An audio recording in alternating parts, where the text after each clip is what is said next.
Oui, vous avez bien lu. Racine carrée de i avec le symbole du radical.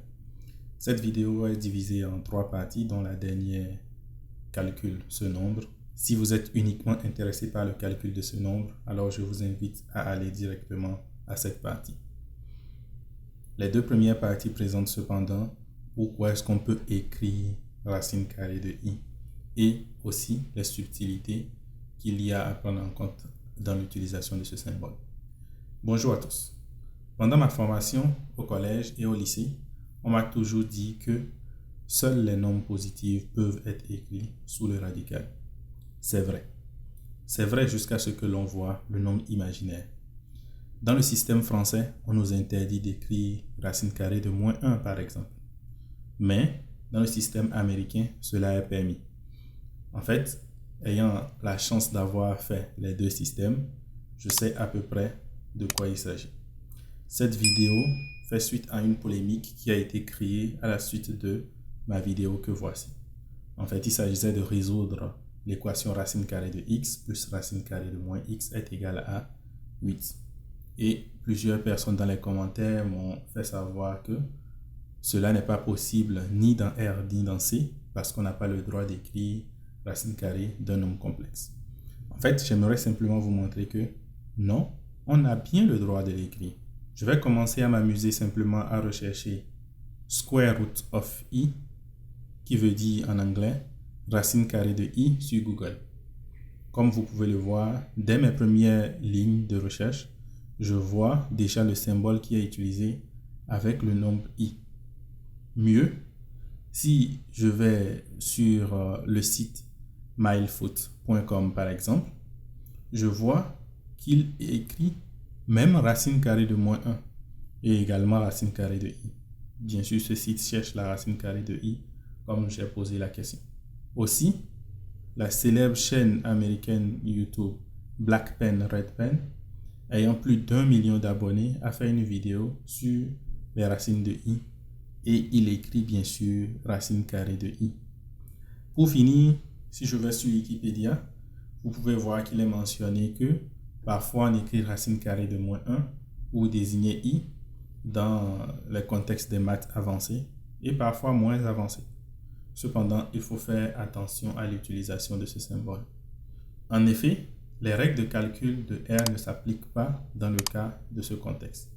Par exemple, le produit racine carrée de A multiplié par racine carrée de B n'est pas toujours égal à racine carrée de AB.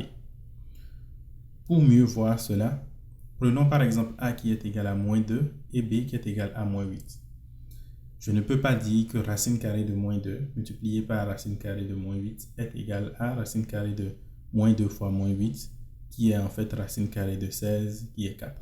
Non, je ne peux pas le dire. Mais il faut simplement prendre en compte le fait que lorsque j'ai racine carrée de moins d'un nombre, lorsque j'ai racine carrée d'un nombre négatif, en fait, on peut le réécrire sous la forme de i multiplié par racine carrée de la valeur absolue de ce nombre. Donc, par exemple, ici, il s'agira de faire i multiplié par racine carrée de 2, que je multiplie ensuite par i multiplié par racine carrée de 8, ce qui me donne donc i au carré, racine carrée de 2 fois 8, puisque c'est des nombres positifs ici, je peux appliquer la règle. Et donc, j'aurai 4 fois i au carré qui donne bien évidemment -4. Maintenant qu'on a compris ça, revenons à notre problème qui est le calcul de la racine carrée de i. Pour calculer les racines carrées de i, pour être plus précis, en fait, nous n'aurons pas une racine, mais en fait, on aura 2. Ici, on sait que la racine carrée d'un nombre complexe est forcément un nombre complexe. Donc, en fait, on voudrait que la racine carrée de i puisse s'écrire sous la forme de a plus bi.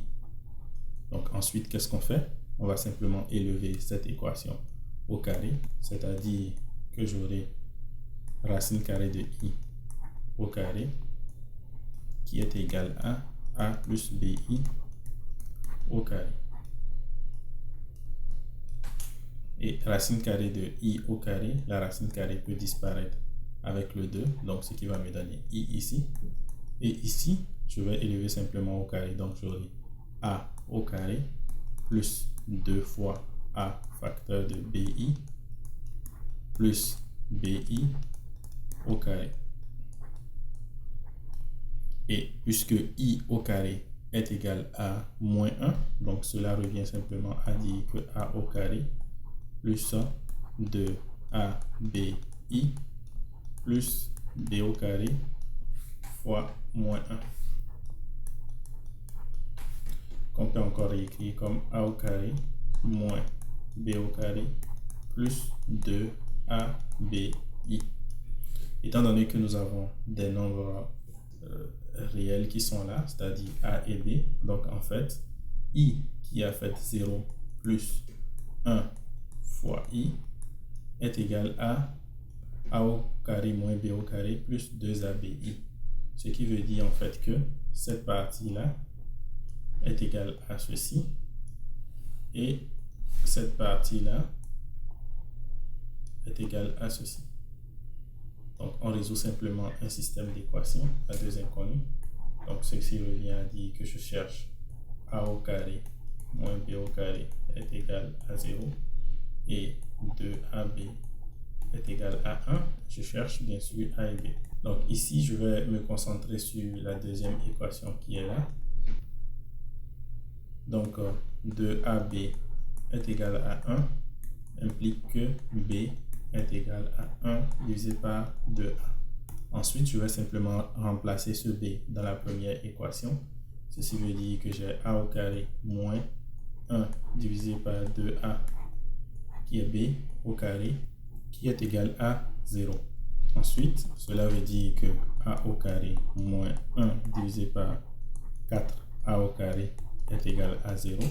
Je peux multiplier par 4A au carré partout. Donc, j'aurai 4A à la puissance 4 moins 1 est égal à 0.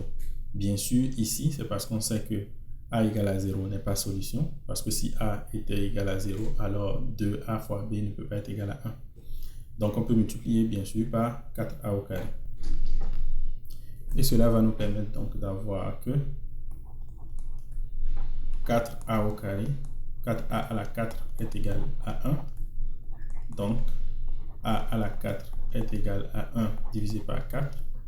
Donc, A est égal à plus ou moins racine quatrième de 1 quart, qui est en fait plus ou moins 1 divisé par racine carrée de 2. On peut encore écrire comme racine carrée de 2 divisé par 2, plus ou moins. Ensuite, si l'on a la valeur de A, alors on peut déterminer la valeur de B.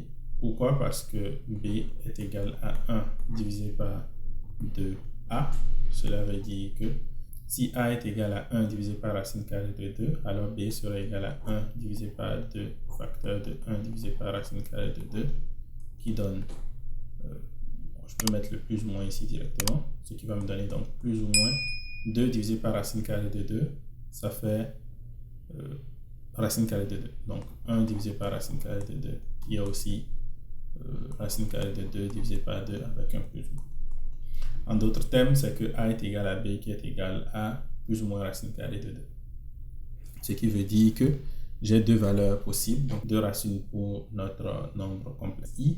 Cela veut dire donc que les solutions sont 1 divisé par racine carrée de 2 plus I 1 divisé par racine carrée de 2 ou encore moins 1 divisé par racine carrée de 2 moins I 1 divisé par racine carrée de 2. Bien évidemment, il existe une autre méthode pour pouvoir résoudre cela en passant par exemple à la forme exponentielle du nombre complexe, et cela peut peut-être aller plus vite. Je vous remercie pour votre aimable attention. Si vous avez aimé la vidéo, n'hésitez pas à vous abonner et à me lâcher un pouce bleu.